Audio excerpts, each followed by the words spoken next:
Salut. Puisque vous regardez mes vidéos, j'imagine que vous avez déjà vu un ou plusieurs animés, donc que vous ne ressemblez pas à ce genre de personne. Vous avez quand même introduit un truc d'une rare indigence et d'une médiocrité inouïe. Et d'une violence. Alors je parle des mangas, je parle pas du reste Non, pas de de Candy. chansons.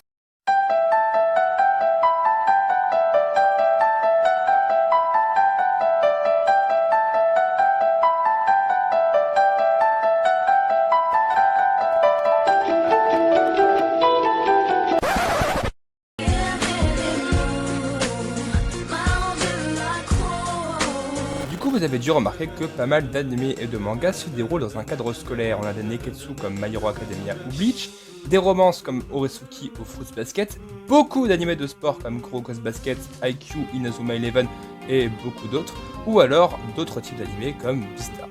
Bon, jusque-là, je vous apprends rien de plus que Jean-Michel, youtubeur random qui fait des vidéos cet animé va insérer un adjectif random. Putain, mais je vous déteste tellement les gens qui font ça. C'est pas très sympa. Méchanceté gratuite. Et puisqu'ici on n'est pas des débiles, on va se poser la question suivante. Pourquoi est-ce que c'est autant utilisé? Il y a une solution qui saute aux yeux, c'est que la majorité de ces œuvres sont publiées dans des magazines shonen où la cible éditoriale sont des jeunes garçons, ou shoujo où les cibles éditoriales sont des jeunes filles. Même si le public touché est en réalité beaucoup plus large, il suffit de regarder le nombre de personnes qui lisent One Piece, la cible principale ce sont les jeunes adolescents. L'objectif est donc de leur permettre de s'identifier plus facilement aux personnages qu'ils auraient évolué dans un milieu qu'ils connaissent. Mais si c'était que ça, eh ben j'en parlerai pas, parce que sinon la vidéo n'aurait aucun intérêt, et quitte à perdre de neurones, autant regarder une vidéo de McFly et Carlito. C'est fou ce qui se passe. Il reste une seconde explication plus intéressante que les animés connus et assez qualitatifs comme GTO utilise, qui est la critique de l'éducation japonaise. Et tu te doutes bien, vu que t'es quelqu'un d'intelligent, qu'on va regarder ça tout de suite à travers notre œuvre du jour. Aujourd'hui, on va parler d'Assassination Classroom.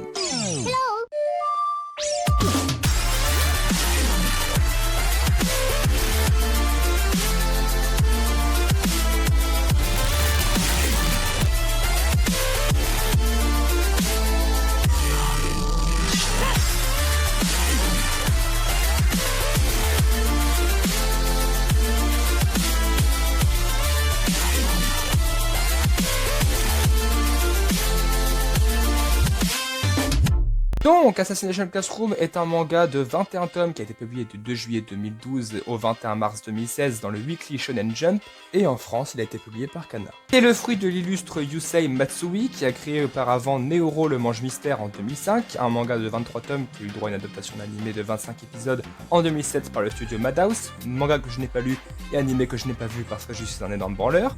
Et il va y avoir son nouveau manga Nigejutsu no Wakagi qui va être publié en 2021. Le manga de Matsui va avoir le droit à une adaptation en animé de 2 saisons, dont la première sortira en 2015 et la seconde en 2016, produit par le studio Lerche qui a créé Danganronpa et Kanata no Astra qui sont excellents, Radiant qui est cool et Given qui est pas top top. Cette adaptation d'animé a popularisé le manga et l'a propulsé au rang de classique, comme la majorité des mangas qui sont considérés comme tels actuellement.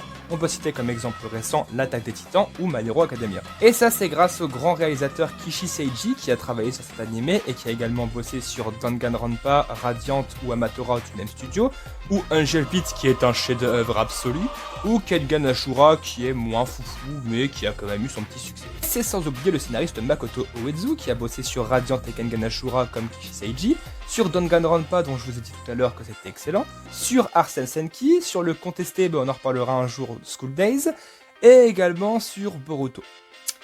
Ouais bon, ça arrive à tout le monde de faire des erreurs. Hein. Bon, maintenant qu'on a présenté tous les gens qui travaillaient sur cet animé, on va maintenant répondre à la question que ceux qui connaissent pas Assassination Classroom se posent. Mais qu'est-ce que c'est Assassination Classroom? Alors, Assassination Classroom se passe dans notre monde, c'est pratique ça, quand soudain, la lune explose. Je sais que tu es sous le choc, mais attends la suite. Après ça, la lune, elle est H24 en croissant, et le responsable, c'est un poulpe mutant avec un sourire pervers qui peut aller jusqu'à Mach 20. Alors moi non plus je savais pas ce que c'était Mach 20, mais dites-toi juste que ça va très vite. Alors, vu que ce truc il va encore plus vite que Sonic, le gouvernement il galère pas mal à choper, et du jour au lendemain, Koro, oui parce qu'il s'appelle Koro, il débarque au gouvernement comme une fleur et il leur dit « Oui bah moi j'aimerais bien être professeur !» Et du coup bah le gouvernement il se dit « Bon bah c'est l'occasion jamais de choper !» Du coup il l'envoie à Kunugigaoka, un des collèges les plus réputés du Japon, sauf la classe 3E, parce que bon c'est chaud, hein. Ils sont tellement nuls qu'on les fout dans une montagne à l'écart du collège et on les ignore. Et comme la vie des élèves de la classe 3E c'est de la merde, on leur refourgue le poulpe extraterrestre dans leur classe, parce que bon, une merde de plus, une merde de moins, hein. D'ailleurs j'ai oublié de vous dire, mais Koro il a dit que d'ici le mois de mars, il aura fait péter la terre. J'ai envie de me suicider parce que c'est cool, la mort. Ouais, c'est trop cool. Et le gouvernement japonais, comme ils ont pas Jean Castex, c'est pas des débiles, ils vont demander à la classe 3E de buter le poulpe au passage, hein, en échange de 10 milliards de yens, soit 77 443 000 euros. Alors dit comme ça c'est pas dégueu, mais bon quand tu sais que le gouvernement il arrive pas à tuer le poulpe extraterrestre qui te sert de prof et que tu dois buter, tu te dis que bon, c'est un peu mission impossible, hein. Et non, je parle pas du film avec Tom Cruise, connard. Mais bon, vu que le gouvernement c'est pas des gros cons, ils se sont dit on va leur passer un mec, comme ça va les aider, donc ils leur offrent Tadomi Karasuma, agent du ministère de la Défense, qui va être reconverti pour l'occasion en prof de PS. Ouais, c'est pas la meilleure reconversion du monde, surtout quand tu sais que le mec c'est le plus compétent que t'aies jamais vu de ta vie. Du coup, vous vous doutez bien que dans cette histoire, on va suivre la classe 3E dans son parcours scolaire et dans sa tentative d'assassinat, parce qu'après tout, quoi de mieux pour une bonne année saine que de tenter de tuer ton professeur. Ah, ils ont vraiment une vie de merde. La vie ça fait souffrir, oui tu peux le voir dans tout ce qui t'en... Bon, maintenant que j'ai extrêmement mal résumé l'animé et que surtout que ça servait à rien parce que quasiment tout le monde connaît cet animé, on va pouvoir enfin parler d'Assassination Classroom et de dire pourquoi est-ce que c'est un excellent manga. Alors les trois du fond qui connaissent pas le manga doivent certainement se demander qu'est-ce que c'était que ce synopsis, hein, parce que bon après tout, un poulpe qui va détruire la lune et qui devient prof juste après, c'est un peu chelou, mais en même temps, bon... C'est clair que, ouais, l'histoire est assez chelou, mais en même temps ça part sur une base humoristique, parce qu'en soi, l'animé est extrêmement drôle. J'en veux pour cause les personnages de Kuro, qui fait des trucs tellement barrés que ça en est à se taper le cul par terre. C'est n'importe quoi. Il a attaché autour de sa tête des bandeaux avec le nom des matières. Pourquoi j'ai le prof avec le symbole de Naruto sur le front? Mais il y a aussi d'autres personnages qui sont extrêmement drôles, hein, comme par exemple Irina Pufanovic ou Irina Djelavic en VO, qui est interprétée en VO justement par Shizuka Ito, qui fait des personnages que j'adore comme Rindo Kobayashi dans Food Wars, Akeno Imejawa dans School DxD, ou Hilda dans Belzebub, et en VF par la géniale Caroline Combe, qui fait la voix de Historia Rice dans l'Attaque des Titans, de Tatsumaki dans One Punch Man, ou de Mako dans Kill la Kill. C'est parfaitement bien analysé car le feu de ma vie passe toujours à l'orange. Et ce personnage a justement pas mal de moments particulièrement hilarants. Je vous rappelle que vous êtes prof, mademoiselle Pouf, c'est votre boulot. Oh, lâchez-moi avec vos poufs. Moi, ça s'écrit P-O-U-F comme le truc pour s'asseoir. Pas P-O-U-F-F-E comme la fille facile. Vous êtes tellement crétin que vous n'êtes pas fichu de faire la différence. Alors, tout ça c'est génial, mais c'est pas de ça que je voulais vous parler ici. Moi, je vous parlais du message d'Assassination Classroom. Donc, comme je vous le disais, ça semble totalement débile comme scénario, mais ça ne l'est pas du tout. On a beaucoup d'animés what the fuck dans la Japanimation. De ce fait, on a différentes façons de l'utiliser. On a par exemple Atagek et Monomichi qui utilisent cette débilité tout du long en restant débile, et ce qui fait que c'est nul à chier. On a Pop Team Epic qui reste débile tout du long, mais c'est totalement assumé, du coup c'est génial. On a Excel Saga qui fait du débile et du super sérieux, du coup... Enfin, c'est Excel Saga, comment tu veux que je résume ça? Ou alors on a aussi le schéma à la Belzebub où il part de ce synopsis what the fuck pour créer une vraie histoire avec de vrais enjeux dans un univers certes délirant mais dans lequel on va vraiment s'impliquer, créant donc une bonne histoire. C'est justement ce genre de schéma que va utiliser Assassination Classroom, mais en allant beaucoup plus loin que Belzebub. En effet, Belzebub crée certes une vraie intrigue dans ce synopsis bordélique qui est, je le rappelle, bébé Satan qui doit détruire le monde parce que son père est occupé à faire plein de trucs bizarres et qui colle Tatsumi Oga à lycée en tirant d'un lycée de racaille où il y a son meilleur pote qui a une vie encore plus mardique que la classe 3E, un mec qui a un piercing bizarre, une meuf bipolaire et ce putain de génie qui est Himekawa. Mais c'est moi, Himekawa. Sans oublier que Babybel, oui, parce que le fils Satan a un nom de fromage dégueulasse, a été amené par Alain Delon. Non, pas Alain Delon l'acteur, Alain Delon, un moustache pédophile qui s'ouvre en deux. Temps mort. Ça devient n'importe quoi là. C'est complètement tiré par les cheveux ton histoire. Il sort d'où là ton mystérieux moustachu? Ah, le Japon. Mais tu me prends vraiment pour un con. Alors certes, Belzebub arrive à créer une vraie histoire à travers un univers totalement bordélique, mais ça reste assez superficiel, puisque Belzebub reste basé sur l'humour, puisque c'est avant tout une comédie. Là où Assassination Classroom, lui, part d'une comédie, comme on vient de le voir, pour partir vers un vrai scénario bien écrit avec du vrai drame. Alors on retrouve ça dans la saison 1 avec Takaoka, Shino ou l'arrivée de Karma qui donne des scènes vraiment malines et prenantes, mais surtout en saison 2 avec une révélation sur un élève qui est honnêtement la révélation qui m'a le plus surpris tout animé confondu. On a aussi le passé de Koro parce que oui il a un passé d'ailleurs il est vachement bien écrit. Et on a aussi le dieu de la mort que je ne vais pas vous montrer pour pas vous spoiler, du coup voici un autre dieu de la mort d'un autre manga qui ne ressemble pas du tout à celui d'Assassination Classroom et qui est quand même vachement plus sympa. Oui parce que Ryuk il est sympa parce qu'il aime les pommes comme Jacques Chirac. Et je refuse de vivre dans un monde où Jacques Chirac est méchant, vous m'entendez? J'aime beaucoup les pommes. Ah, j'entends dans l'oreillette que je divague trop, donc je reprends, et on a surtout la fin, ce qui mène à elle-même, qui en a fait chialer plus d'un. Tout ça est incroyablement bien écrit et très touchant, et ça c'est parce que la comédie, le contexte qui a eu une saison arrivée, a rendu les personnages très attachants. Il ne faut jamais sous-estimer Matsui, il est très bon pour écrire une histoire et les personnages. D'ailleurs, en parlant de ça, c'est quand même vachement la honte à tous ceux qui ont chialé devant la fin, quoi. C'est pas moi qui vais chialer devant un dessin animé, quoi. Shipper, arrête de... shipper. Shipper, arrête de shipper, je t'en supplie.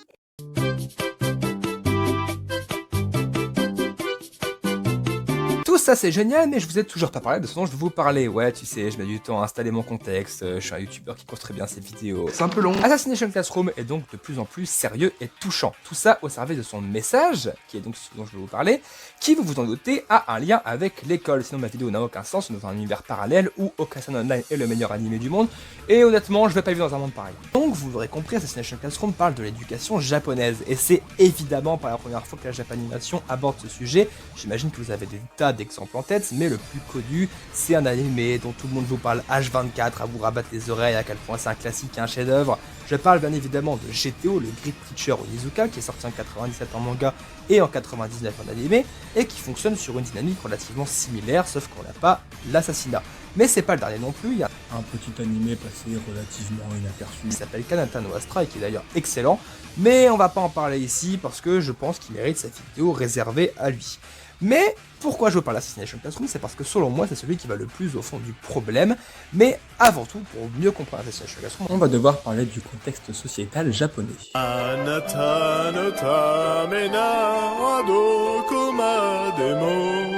Alors je préviens, je vais être très concis pour uniquement se focaliser sur ce qui nous intéresse pour l'analyse. Je suis pas un professionnel de la société japonaise, hein. Tout ce que j'ai trouvé ça provient de recherches, donc si le sujet vous intéresse, n'hésitez pas à vous-même faire des recherches. Donc, comme vous le savez sûrement, la société japonaise est très différente de la nôtre occidentale. Vous l'avez sans doute déjà vu dans divers animés, mais là-bas c'est très concentré sur les traditions, l'honneur et surtout la famille. Ainsi, le système éducatif va être dérivé de cette société en étant très porté vers l'élitisme. On veut pour cause que chez nous, quand on a des bonnes notes, tout le monde s'en fout, alors qu'au Japon, avoir des bonnes notes, c'est crucial, c'est vraiment une obligation, c'est la norme là-bas. C'est pourquoi dans les animés, on retrouve souvent des personnages qui, lorsqu'ils ont des mauvaises notes, c'est vraiment terrible. On peut prendre comme illustration de tout cela des personnages qui, lorsqu'ils ont des mauvaises notes, sont souvent considérés comme des délinquants, même si c'est faux. On peut voir à quel point c'est important à travers les cours du soir, qui sont même très présents dans les animés. On peut le voir dans Death Note où le mec il a des super résultats, mais il va quand même au cours du soir. Là-bas, ça s'apparente plus à une obligation qu'à une possibilité. Les élèves travaillent tout le temps. Cette culture de l'élitisme est souvent dénoncée comme problématique là-bas, parce que ça provoque un stress et un surmenage constant chez les étudiants. Ça peut même aller très loin, parce que bon, en France, t'as des mauvais résultats ou tu loupes un concours, tu te dis, t'es deg, mais tu te dis, je le réussirai la prochaine fois.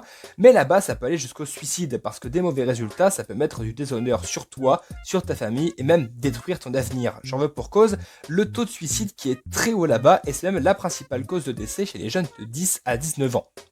Oui, c'est très chaud. Et dans ce système éducatif, on peut aussi parler de beaucoup de choses. On peut parler de l'image d'être un gamer ou un otaku qui est souvent mal vu, comme on peut le voir dans Gamers ou dans 3D Real Girlfriend Kanojo, ou du souci d'inceste dans les familles. Oui, parce qu'en fait, entre les mères et les fils, parfois on peut retrouver de l'inceste, parce que les mères essayent de retirer les pulsions sexuelles du fils pour que ça ne nuise pas à sa scolarité. Elle, c'est mon fantasme, ma mère.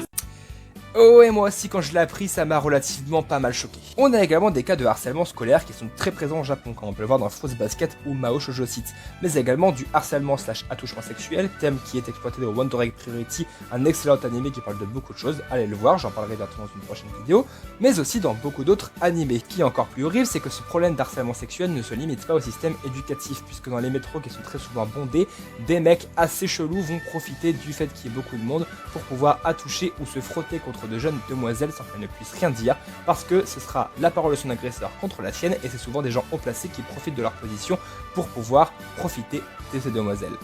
私、痴漢にあったんです。毎日同じ人だったんですけど、あの日は勇気を出してその人の腕を掴んだんです。この人痴漢ですって。でもそのおじさん、パパの会社の専務だったんです。パパはクビにされました。ママはなんでそのくらい我慢できなかったの？触られたってことは可愛いからってことじゃないって。私が可愛いから選ばれたんだって。Et ouais, le Japon, c'est beaucoup moins sympa d'un coup. Bref, le système éducatif japonais, c'est chaud et tout le monde le sait, sauf que c'est un système qui fonctionne. La preuve, c'est que le pays a récemment eu le droit à une émergence industrielle grâce à la grande réussite de ses élèves en maths. Du coup, puisque c'est un système qui marche, on fait pas attention à cette dérive et on adopte la politique de l'autruche. On dit la politique de l'autruche. Avant, je comprenais pas, mais maintenant que j'en ai vu une d'autruche, c'est bon. Une politique qui court vite. Une politique qui fait des gros œufs. Et là, c'est pile le moment où les artistes deviennent utiles. Ils vont servir à dénoncer tout ça. Ouais, on oublie souvent que les artistes servent à dénoncer des trucs quand on se focalise à regarder des Redo à Filler ou des Okasan Online. Non, je critique pas, je dis juste la vérité. Pathétique. Donc, en voyant ce système problématique, les artistes décident de le dénoncer. On peut voir ça à travers Jujutsu Kaisen avec le personnage de Junpei, My Hero Academia surtout au début, Fruits Basket dont on reparlera un de ces quatre dans une prochaine vidéo, et GTO dont c'est le cœur, et donc forcément l'anime dont on parle aujourd'hui, Assassination Classroom. Maintenant que je vous ai expliqué comment le Japon fonctionne IRL, on va pouvoir voir en quoi Assassination Classroom dénonce ça. Et t'inquiète, je te spoil pas si t'as pas vu l'anime ou que t'as pas lu le manga. Bon, ce qui saute aux yeux, c'est évidemment la classe E. Lorsqu'on regarde l'œuvre la première fois et qu'on voit comment Kunogi Gaoka traite ses élèves en échec scolaire, on se dit que c'est forcément exagéré. Ça va pas être si horrible dans la vraie vie. Eh bah si. Dans Assassination Classroom, dès qu'un élève a de mauvais résultats, on le menace de le faire descendre en classe E. Il doit donc se remonter tout seul, il se démerde, et s'il tombe dans cette classe, c'est fini. Il est mis à l'écart dans un établissement loin des autres, parce que bon, faut quand même pas qu'il contamine les autres élèves de sa nullité, et les autres élèves, quand ils le voient, ils le considèrent comme une sous-merde, se foutent bien de sa gueule, et le gars est rejeté de tout ça. On peut voir ça à travers le personnage principal de Nagisa Shiota, qui se prend tout ça en pleine gueule. Eh, regarde qui c'est là-bas, c'est Nagisa. Eh ben, on dirait qu'il s'est bien intégré à la classe E, non? Quel loser. Cette fois, c'est fini pour lui. Il pourra plus revenir en classe D après ça. Ouais, c'est clair. Et en plus de ça, parce que ce que je vous ai dit avant, c'était de la rigolade, le mec, il est dégagé de tous ses clubs et activités, parce que bon, finalement, s'il est nul, il en est plus digne. On a par exemple Sugino qui rêvait de faire du baseball et qui était très doué pour ça, qui a été dégagé parce que c'était un mauvais élève. On nous interdit de faire partie d'un club. La classe E est isolée dans ce bâtiment. Si on a atterri ici, c'est à cause de nos mauvaises notes. Du coup, on est ici pour étudier et rien d'autre. Et dans cette classe, on met pas que les nuls, on met aussi les élèves problématiques. On va prendre par exemple Karma Akabane qui est le meilleur personnage. Je t'aime Karma. Et je vois dans ce regard. Et bah lui, il a des excellents résultats, c'est un mec super intelligent. Mais il est reclus parce que, bon, il fout le bordel. Vraiment, il fout le bordel. C'est une catastrophe. Ce mec est un gros taré psychopathe. Mais c'est la parfaite illustration du fait qu'on dégage tous les gens qui foutent la merde. On a donc une politique de mise à l'écart afin de rendre responsables de leur échec les élèves et davantage les laisser sombrer au lieu de leur apporter une aide dont ils ont vraisemblablement besoin. Et en bonus, parce que oui c'est pas fini, les élèves sont utilisés comme moyen de pression sur les autres parce que en les voyant échouer, les élèves n'ont pas envie de devenir comme eux donc ils vont encore plus bosser d'eux-mêmes, donc on a une politique de dissuasion. Maintenant je comprends mieux. En discriminant sévèrement une minorité d'élèves, on maintient chez la majorité une tension ainsi qu'un sentiment de supériorité qui les pousse à travailler sérieusement. Oh ça va, ils ont encore leur famille.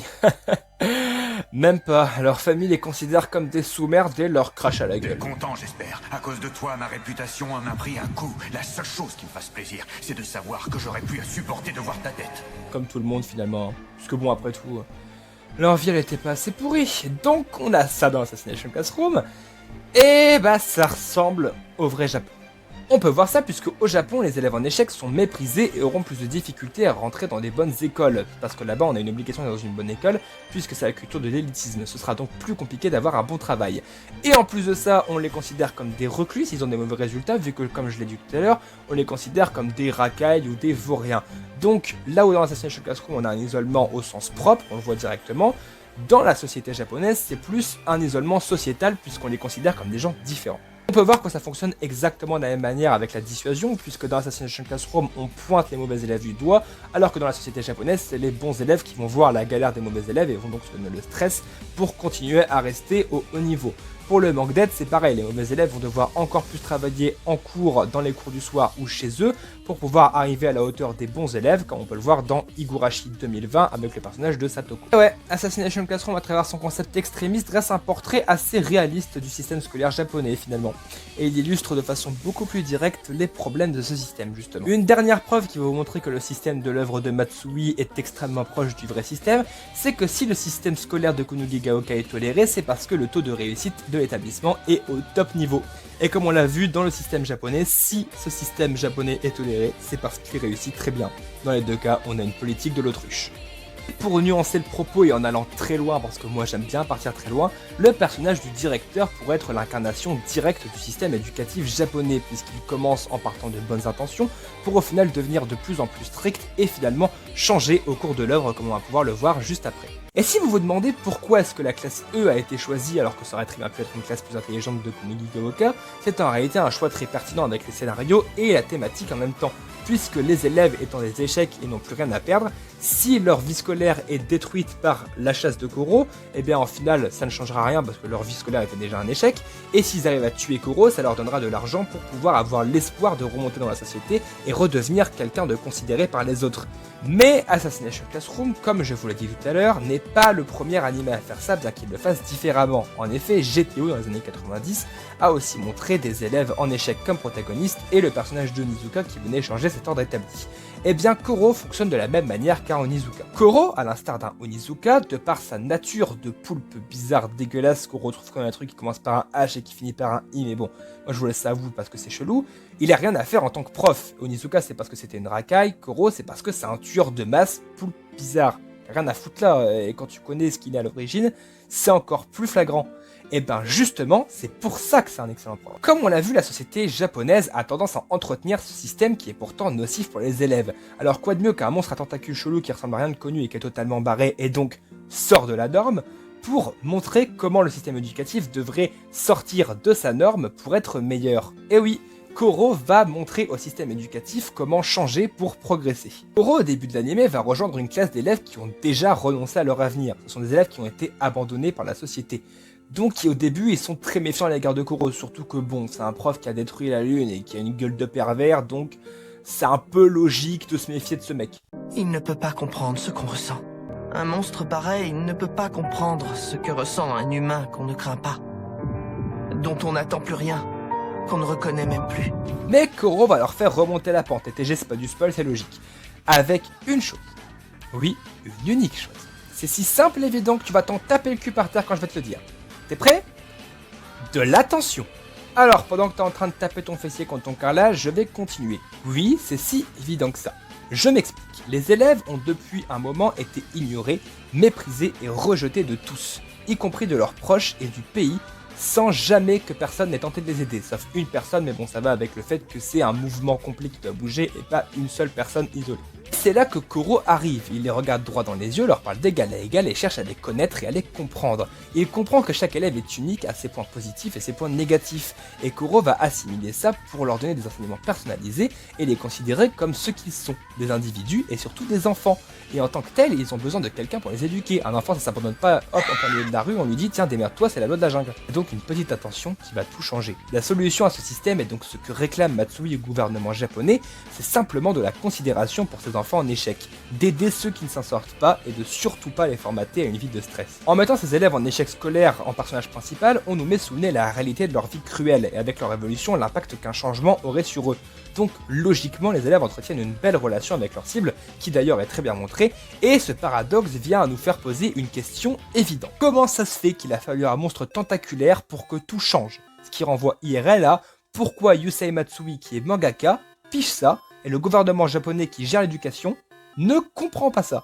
Donc là on va pouvoir répondre aux deux questions, il va falloir partir très loin, donc accrochez vos ceintures, on va partir dans la zone surinterprétation. Donc plus tard dans la série, on apprend que Koro a été victime et coupable de ce système. Donc c'est en apprenant de cette expérience et en voyant les deux facettes qu'il a pu voir dans quelle direction faire évoluer tout ça. On nuance également le propos à travers les personnages du principal, où est-ce qu'on montre qu'il n'a pas toujours été le tyran qu'il est dans la série, ce qui permet, puisque je vous ai dit que c'était une personnalisation de l'éducation japonaise, de montrer qu'elle n'a pas toujours été si mauvaise que cela et qu'elle part quand même d'une bonne intention. Ça paraît super perché que le principal soit la personnification de l'éducation japonaise, mais si vous vous rematez l'anime, il y a quand même pas mal d'indices qui mènent à ça. Alors je vais pas les creuser ici parce qu'on est là pour pas spoiler, mais peut-être un jour on verra. Donc en se posant la question de pourquoi il a fallu attendre Koro pour changer tout ça, on peut en réalité se dire qu'il a fallu attendre quelqu'un qui a expérimenté les deux points de vue en échec pour voir où ça clochait. Et bien c'est pareil pour Yusei Matsui, n'étant plus un élève, il a pu voir le système éducatif d'un point de vue extérieur et donc voir où ça clochait. Matsui, à la fin de son histoire, nous montre un avenir utopique. Il nous montre que ce changement peut fonctionner et peut nous montrer vers un avenir meilleur. Le problème, c'est qu'on connaît la réalité. Le système éducatif n'a toujours pas changé.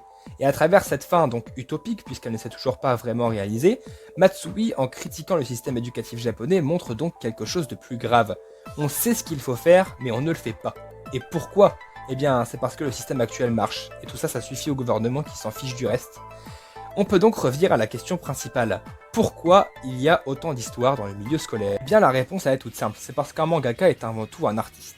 Un artiste, ça mettra toujours une partie de lui dans ses œuvres, et ça défend également souvent des causes, ça délivre des messages, et ça utilise même des thématiques. On a par exemple Neketsu qui disent que l'amitié c'est important, Naruto qui dit de croire en tes rêves, sauf que Shippuden te dit qu'en fait t'échapperas pas au destin.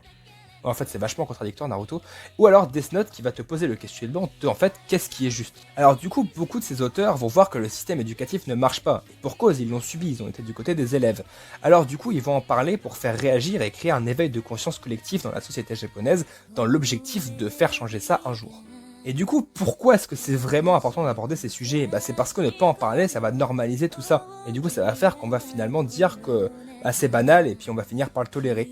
C'est pour ça que des œuvres comme GTO, Fruits Basket ou du coup Assassination Classroom sont des œuvres importantes. Ce sont des œuvres importantes car ils dénoncent un système qui n'approuve pas en montrant cette dérive et en proposant une solution pour arriver vers un avenir qui selon eux sera meilleur. C'est pour ça qu'Assassination Classroom est un manga important. Il a un message crucial. Il faut changer l'éducation actuelle pour avoir une meilleure génération future. Et c'est ça que dénonce Assassination Classroom et GTO. Donc lisez et regardez Assassination Classroom.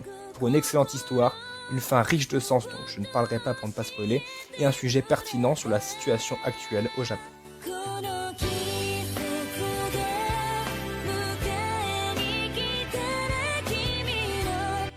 Salut, c'est le message de fin, comment ça va? Je suis quelqu'un de très drôle, vous avez pu le voir, donc là j'ai un nouveau micro, donc je sais pas si ça a été meilleur niveau son quoi que ce soit, hein. On verra bien.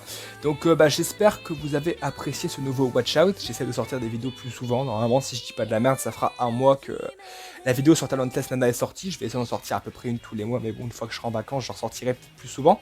On verra, hein, faut le temps que je les écrive, ces vidéos. Du coup, je suis content d'avoir fait une vidéo sur Assassination Classroom. Je me suis rendu compte de pas mal de choses en écrivant cette vidéo. Parce que je voulais parler du système scolaire japonais et je me suis rendu compte que finalement le manga était encore plus riche que ce que je croyais, donc franchement, ça fait plaisir. Franchement, regardez-le, c'est sur Netflix, et les mangas, ils ont le prix de manga de base, donc franchement, j'en fais des caisses, mais franchement, c'est génial. Il y a pas mal de trucs à exploiter, et je pense que si un jour je fais une émission où je spoil le manga, je pourrais peut-être exploiter le truc plus en profondeur, parce que je me suis notamment rendu compte que le principal était une personnification de l'éducation japonaise. Dit comme ça fait quelque chose de très... bonjour, je fais bac français, regardez-moi, enfin, je sais que ça fait très perché, mais je trouve ça génial, enfin bref, mais voilà, en tout cas, je trouve qu'il y a plein d'indices là-dessus, donc regardez l'anime, c'est très bien, enfin bref, j'espère du coup que ce Watch Out vous aura plu. J'ai essayé un format un peu plus différent, là il y a beaucoup plus d'informations, mais il y a aussi beaucoup plus... de choses variées. Je sais même pas encore à quoi va ressembler le montage vu que j'enregistre ça avant d'avoir fait le montage. En tout cas, j'espère que ça vous aura plu. N'hésitez pas à me mettre des commentaires, surtout si vous découvrez la chaîne, hein. Dites-moi ce que vous en pensez, c'est toujours intéressant pour voir comment évoluer, même si je pense que personne n'écoute ça. Je remercie les gens pour le retour sur la vidéo de Talentless Nana. D'ailleurs, c'est très très gentil ce que les gens m'ont dit. Je vois grosso modo vers quelle direction aller, et je suis quand même content que mes vidéos plaisent à certaines personnes, étant donné que je me fais chier à les faire quand même, enfin, j'aime bien les faire, c'est pas la question, mais je me décarcasse, hein, je passe beaucoup de temps dessus, enfin bref, génial, c'est très intéressant ce que je dis. Donc, qu'est-ce que je voulais dire? Oui, d'ailleurs, Assassination Classroom, il faut voir la VF, je l'ai pas casé dans ma vidéo, je suis scandaleux, mais c'est pas grave. Et voilà, donc regardez Assassination Classroom et on se retrouve la prochaine fois. J'ai 2-3 vidéos en préparation, normalement ce sera soit un prochain Watch Out sur Angel Beats, si je ne dis pas de la merde, ou alors ce sera la vidéo sur l'animé de l'hiver 2021, ce sera peut-être ça, parce que là au moment j'en suis, il reste 2-3 épisodes à l'animé. Donc voilà, j'espère que ça sortira dans peut-être moins d'un mois, on verra. Et après ce très long message de fin, je vous laisse, à la prochaine.